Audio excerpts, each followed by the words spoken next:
Siguradong malaking issue na naman to at maraming magugulat dito sa ating pag-uusapan for today's video. So syempre guys, bago natin ipagpatuloy ang ating pag-support today's video, kung bago ka pa lang sa aking channel, please subscribe po, like, and pakit na rin po natin guys ang notification bell upang ma-update po tayo tuwing ako po nag-upload sa mga viral and trending video. So alam niyo ba guys na itong si Merit at James ay meron pong sinabi itong si JM sa kanyang page na kung saan ay talagang itong si Merit pala ay may bago na.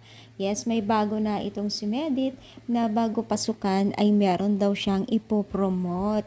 Naku, malaking issue na naman ito sa mga basher ni Merit, no? So, talagang pinagpala pa rin itong si Merit na kahit saan ay talagang may mga good opportunity pa rin po sa kanya.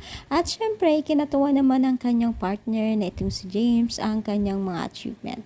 Kasama ito ni Merit ang kanyang partner sa love team na si James dahil nga po sa kanyang kabaitan na sumusuporta sa kanya.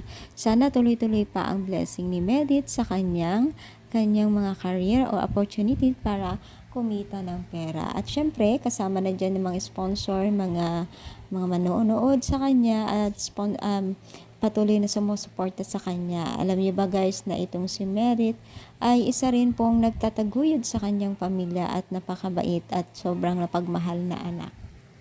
Sana tuloy-tuloy pa ang kanyang blessing at yan ay blessing ng lahat at samahan natin siya bilang isang tagapagbigay po ng inspirasyon sa mga kabataan. No?